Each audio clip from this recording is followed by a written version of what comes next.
যেই বলুক, একেবারে আপনার মহল্লার হুজুরে বলুক আর যিনি বলুক, বয়স্ক মুরব্বী, জওয়ান হুজুর, জনপ্রিয় অপরিচিত, এটা কোনো কথা না। কথা হলো আল্লাহর কথার প্রতি আন্তরিক হও। এটা আল্লাহর আদেশ, আল্লাহর আদেশে ফাসতামিউ লাহু ওয়া আনসিতু। আমার কোরআন যখন পড়া হয় আল্লাহ বলছে তোমরা মনোযোগ দিয়ে শোনো এবং চুপ থাকো। এটা আল্লাহর আদেশ। অতএব সেটা যদি একটা ছোট বাচ্চাও পড়ে, আল্লাহর কথার প্রতি মনোযোগ দেওয়া, চুপ থাকা, চাই সেটা মক্তবের বাচ্চা হোক, এটা জরুরি। এটা আল্লাহর আদেশ, আল্লাহর আদেশ। এজন্য দোস্ত আমি অনুরোধ করলাম, সবাই মিলে আমরা মনোযোগ দিলে ভালো হবে। আল্লাহ আমাদেরকে তৌফিক দান করে। স্বেচ্ছাসেবক ভাই, মাহফিলের ইন্তেজামের সাথে যারা জুড়ে আছো, তোমরাও কষ্ট করে সাথীদেরকে, ছেলেদেরকে বসাইবার চেষ্টা করো। বুঝাইয়া বলো যে ভাই হুজুরে বসতে বলছে, আমার নাম দিয়েই বলেন, বসাইতে চেষ্টা করো। বসা এটা আল্লাহর কথা শুনবার ক্ষেত্রে আদব। হযরত জিবরাইল আলাইহিস সালাম যখনই রাসূলুল্লাহ সাল্লাল্লাহু আলাইহি সাল্লামের কাছে আসতেন মানুষের আকৃতিতে, হাদিসে স্পষ্ট আছে, এসে আদবের সাথে নবী সাল্লাল্লাহু আলাইহি সাল্লামের সামনে বসতেন। ওই যে ওই বেয়াদব বাইর করে দাও, এই যে বেয়াদব, মাথা নামাচ্ছ কেন? বাইর হও বেটা, বাইর হও। আব্বা মাথা নামায়ও না, তোমার মতো ফালতু ছেলে চলে গেলে ভালো আব্বা।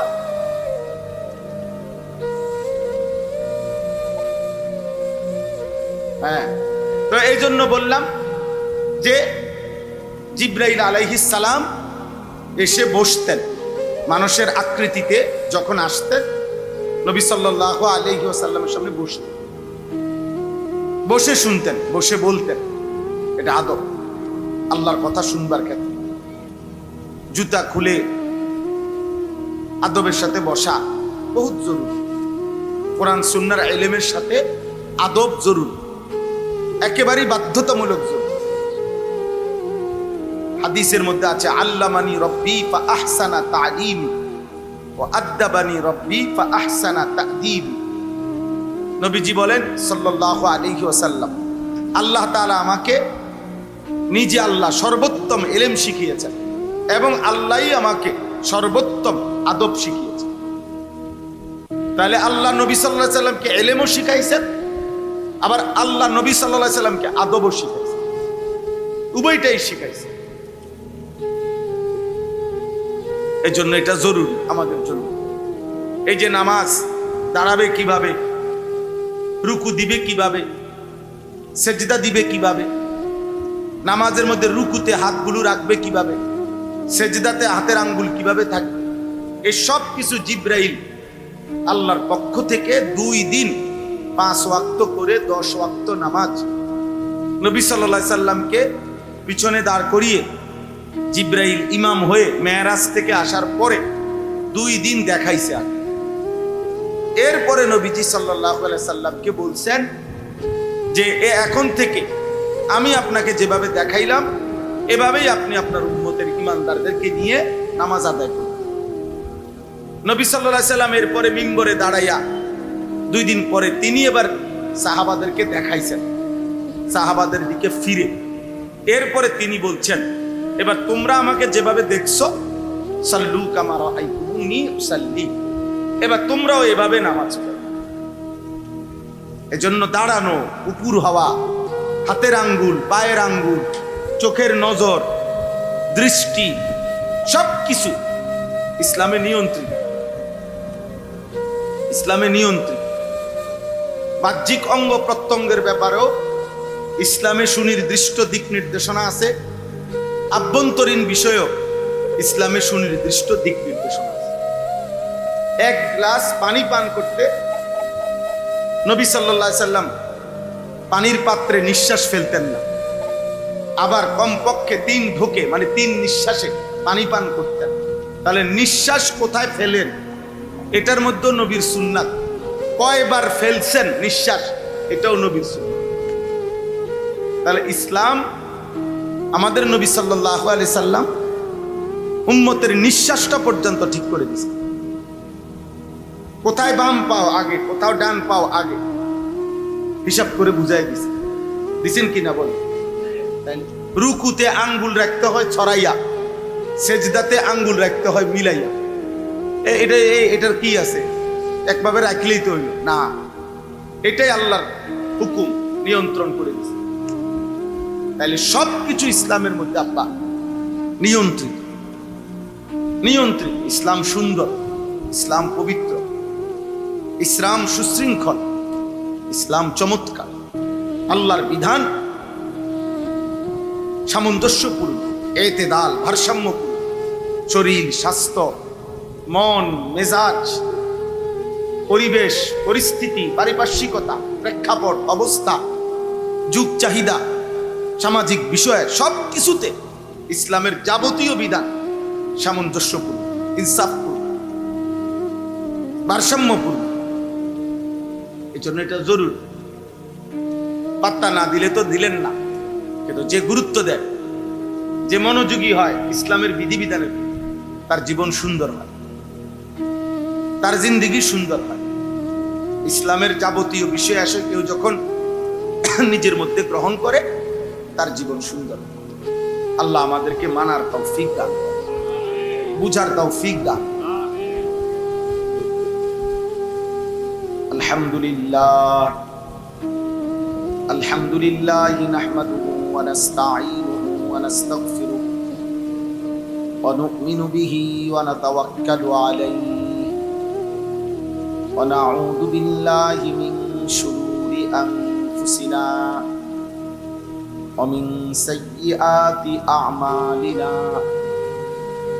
মান ইয়াহদিহিল্লাহু ফালা মুদিল্লা লাহু ওয়া মান ইউদ্লিলহু ফালা হাদিয়া লাহু ওয়া নাশহাদু আল্লা ইলাহা ইল্লাল্লাহু ওয়াহদাহু লা শারীকা লাহু ওয়া নাশহাদু আন্না সাইয়্যিদানা ওয়া হাবিবানা ওয়া মাওলানা মুহাম্মাদান আবদুহু ওয়া রাসূলুহু আম্মা বা'দ ফাআউযু বিল্লাহি মিনাশ শাইতানির রাজীম বিসমিল্লাহির রাহমানির রাহিম মান কানা ইউরিদুল হায়াতাদ দুনিয়া ওয়া জিনাতাহা নুওয়াফি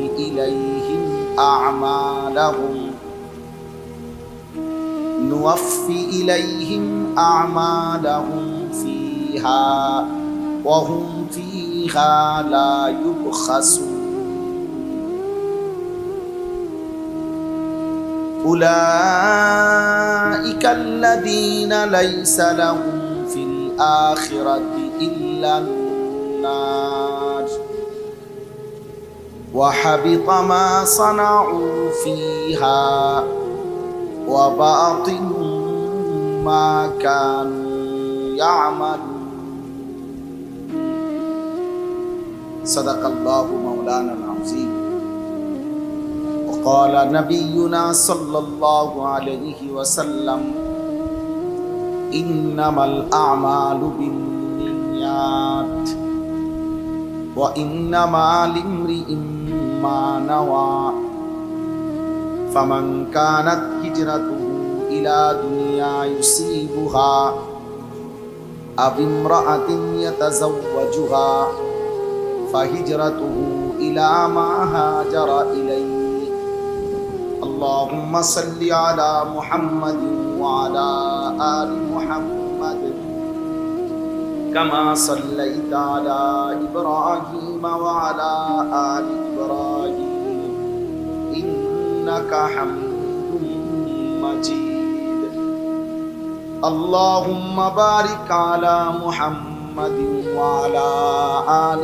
محمد كما باركت على إبراهيم وعلى آل إبراهيم إنك ইন্নাকা হামিদুম মাজিদ সুবহানাকা লা ইলমা লানা ইল্লা মা আল্লামতানা ইন্নাকা আনতাল আলিমুল হাকীম। আলহামদুলিল্লাহ, আল্লাহ পাক রব্বুল ইজ্জত জুল জালাল ওয়াল ইকরামের ফজল কারাম, রব্বুল আলামিনের অপরিসীম ইহসান, মেহেরবান, দয়া, আল্লাহ তাআলা আমাদেরকে আজ 14 জুলাই 2026 রোজ মঙ্গলবার কুমিল্লা জেলা হোমনা উপজেলাধীন দৌলতপুর মিঠাই ভাঙ্গা কবরবাসীদের রুহের মাগফিরাত কামনায় যুব সমাজ ও প্রবাসীদের উদ্যোগে আজকের এই মুতাবাররাত প্রথম বার্ষিক ওয়াজ ও দোয়ার মাহফিলে অনেক শ্রদ্ধাভাজন হযরত ওলামায়ে কেরামের উপস্থিতিতে আল্লাহ তাআলাই আমাদেরকে আসবার বসবার আল্লাহর জন্যই জমা হওয়ার তৌফিক দান করেছেন। আলহামদুলিল্লাহ। সবার কাছে বিনীত অনুরোধ, 40-50 মিনিট সময় আন্তরিকতার সাথে মনোযোগ দিয়ে আবারও বলতেছি, আল্লাহর কথা শুনতে চেষ্টা করেন, বুঝতে চেষ্টা করেন। যুবক ভাই, তোমরাও গরমে কষ্ট হইল অল্প একটু সময়ের জন্য উঠাউঠি করো, কিছুটা কষ্ট হবে। আল্লাহ পাকের কি পরিমাণ ফজল ও কারম যে গতকালকেও আকাশের পরিস্থিতি কেমন ছিল, আজ কেমন, সবই মালিকের ফয়সালা। আলহামদুলিল্লাহ, আলহামদুলিল্লাহ। এই জন্য আল্লাহ তাআলার দয়া এটা, আল্লাহ তাআলার ফজল, আল্লাহ তাআলার কারাম এটা। ব্যক্তিগতভাবে আমি মাহফিলগুলোতে এই একটা প্রথম, এইটাও একটা অনেক বড় মুজাহাদা হয়। ঘন্টাখানিক সময় মোবাইল না টিপ্পা বসে থাকা অনেক যুবকের জন্য কঠিন, খুব কষ্ট হয়ে যায়। এই আসতেই 5-10 মিনিট পরে কিছু ছেলে অল্প কিছু মানে আর কুলাইতে পারে না, ইবলিস শয়তান আর কোনোভাবেই পরে বসতে দেয় না, কারণ তার জন্য মরে যাওয়া সহজ। কিন্তু 10 মিনিট মোবাইল ছাড়া থাকা অনেক যুবকের জন্য গুনাহ, আল্লাহর নাফরমানি। অনেককে এমন অন্ধ বানায় দিয়েছে, এমন শক্ত পাষাণ বানায় দিয়েছে, এটা কঠিন। কোরআনুল কারীমের মধ্যে আছে এই সূরা, যে সূরা আমি পড়ছি, 12 নম্বর পারা 11 নম্বর সূরা, সূরা হুদ। এই সূরা আমি 2টা আয়াত 15-16 ছোট্ট 2টা আয়াত তেলাওয়াত করছি।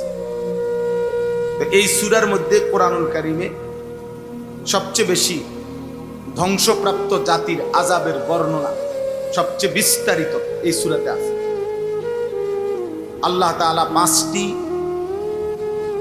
জাতিকে, 5 জন নবীর কওমকে এই পৃথিবীতে চূড়ান্ত আযাব দিয়ে পুরা জাতি একসাথে শেষ করে দিয়েছে। হযরতে নূহ আলাইহিস সালামের জাতি, হযরতে হুদ আলাইহিস সালামের কওম, হযরতে সালেহ আলাইহিস সালামের কওম, হযরতে লূত আলাইহিস সালামের কওম, হযরতে শুআয়ব আলাইহিস সালামের কওম। এই 5 জন, নূহ, হুদ, সালেহ, লূত, শুআয়ব আলাইহিমুস সালাম। এই 5 জন নবীর কওম, নবীগণ তাদের সর্বোচ্চ শক্তি দিয়ে, সবটুকু সাধ্য দিয়ে মানুষদেরকে আল্লাহর নাফরমানি থেকে ফিরাইতে চাইছে, কিন্তু কোনোভাবেই সংখ্যাগরিষ্ঠ জাতি আল্লাহর দিকে ফিরে নাই, গুনাহ ছাড়ে নাই। ফলে পাপের সীমা লঙ্ঘন যখন হইছে, আল্লাহর নির্দিষ্ট ফায়সালায়, আল্লাহর আযাবে এই 5 জন নবীর কওম একেবারে শেষ হয়ে গেছে, পুরা জাতি। فأصبحوا لا يرى إلا مساكنهم فأصبحوا في دارهم جاثمين فأصبحوا في ديارهم جاثمين فجعلنا عاليها سافلها وأمطرنا عليهم حجارة من سجيل। এইভাবে আল্লাহ তাআলা বর্ণনা দিয়েছেন একটার পরে। যে একটা মানুষও বাঁচে না, পুরা জাতি শেষ হয়ে গেছে। পুরা জাতি নাফরমানি আর পাপের সীমা লঙ্ঘন করছে, ওইখানে আছে। বারবার আল্লাহ তাআলা ওই জাতির নাফরমানি এবং আল্লাহর আযাবের পরে কথা যখন শেষ করছে এক একটা কওমে, তো আল্লাহ তাআলা বারবারই বলছে, কোথাও বলছে ইন্নাহুম কানু কওমান আমিন, বন্ধু আসলে মূলত এরা গুনাহ আর নাফরমানিতে অন্ধ হয়ে গেছে। কোথাও বলছে নবী, হে আমার জাতি, ওয়ানাসাহতু লাকুম ওয়ালাকিন লা তুহিব্বুনান নাসিহিন, আহা আমি তোমাদেরকে আল্লাহর আযাব আসার পূর্ব পর্যন্ত কত না উপদেশ দিয়েছি, কিন্তু আসলে বাস্তব কথা হলো কোনোভাবেই তোমরা উপদেশ নসিহত পছন্দ করছো না।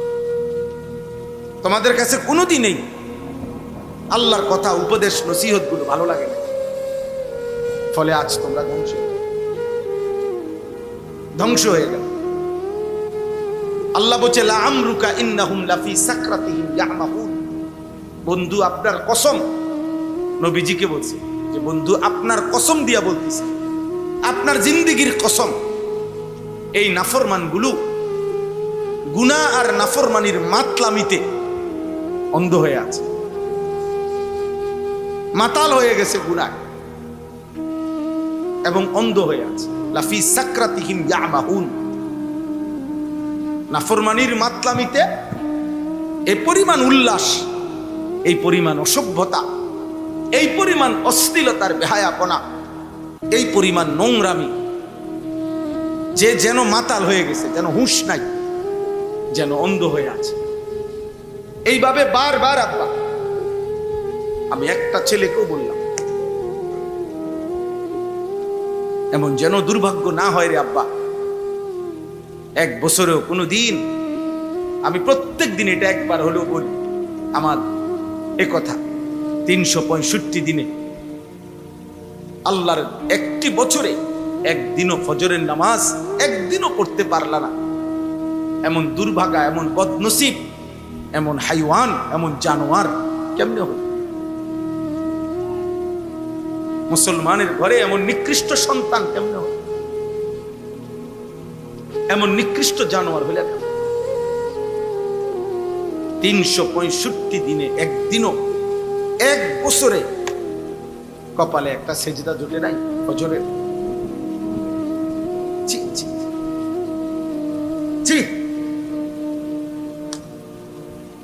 60 বছর একটা হায়াত পার করে ফেললো, একটা লাইন কোরআন শরীফের একটা পৃষ্ঠা শুদ্ধ করে পড়তে পারলেন না, এমন বদনসিব হায়াত কেন হইল? এমন একটা লম্বা হায়াত শেষ করে ফেললেন চাচা, এত লম্বা বয়স শেষ করলেন, 60 বছর 50 বছরে আল্লাহর কোরআনের একটা পৃষ্ঠা দেখে দেখেও শুদ্ধ পড়তে পারেন না, এমন দুর্ভাগা জীবন শেষ কইরা কবরে যাচ্ছেন। কি নিয়ে যাচ্ছেন? কি নিয়ে যাচ্ছে বলে? এই জন্য বললাম, আল্লাহ তাআলা বলছেন, নবীগণ বলছেন, আহা হে আমার জাতি, কোনোভাবেই তোমাদেরকে নসিহত পছন্দ করাইতে পারলাম না, ওয়ালাকিন লা তুহিব্বুনান নাসিহিন, উপদেশদাতাদেরকে তোমরা কোনোভাবেই ভালোবাসলা না, পছন্দ করলা না, যে তোমাদেরকে জাহান্নাম থেকে ফিরাইতে চায়, আল্লাহর দিকে ফিরাইতে চায়, কোনোভাবেই তার কথা পাত্তা দিলা না। এই জন্য দোস্ত, বাবা, ভাই আমার, বন্ধু আমার, এটা জরুরি বিষয়। কলিজা যেন এমন না হয়, হৃদয় যেন এমন শক্ত পাষাণ পাথর না হয় যে কোনোভাবেই দিল নড়ে না, সামান্যতম বিবেক নড়ে না, এমন পাষাণ হয়েও না। আল্লাহ ভাই, এই পরিমাণ গুনাহ কইরো না যে দিল আর কোনোদিন তোমার আখিরাত মনে করায় না, আর কোনোদিন কবর মনে করায় না, আজকে যেখানে মাগরিব বাদ বয়ান করছি আমরা, একটা খোলা মাঠে, ছোটখাটো মাঠ, বয়ান শেষে আমরা ওইখানে এশার নামাজ পড়ছি। তো এশার নামাজ যখন আমি পড়তেছি, আমরা ঠিক একেবারে মনে করেন এখান দিয়ে আমরা নামাজ পড়িয়ে এই বরাবর এখান দিয়ে 2-3টা দোকান, ওই মাহফিলটার ওইখানে আর কি, খোলা জায়গাটা, এখান দিয়ে রাস্তা, 4 রাকাত ফরজ নামাজ আমরা এতগুলো মানুষ পড়তেছি। এই 2টা দোকানে বৈশা কতগুলো মানুষ, কোনো 20-25 জন একটানা কথা কইতেছে, আওয়াজ করতেছে, চিল্লাচিল্লি করতেছে, এখানে নামাজ চলতেছে। সালাম ফিরাইয়া আমি অনেকক্ষণ তাকাইয়া রইলাম, অনেকক্ষণ, 2-4-5 মিনিট মনে চাইলাম আর মানুষগুলো, আহা এত বড় বিবেকহীন কেমনে রে, মানে কি পরিমাণ বেহায়া হইলে, কি পরিমাণ নিকৃষ্ট হাইওয়ান হইলে চোখের সামনে জামাত চলতেছে বলে কদ্দুর আওয়াজটা বন্ধ করি, এদ্দুর বিবেক উম্মত কোথায় নেমে গেছে।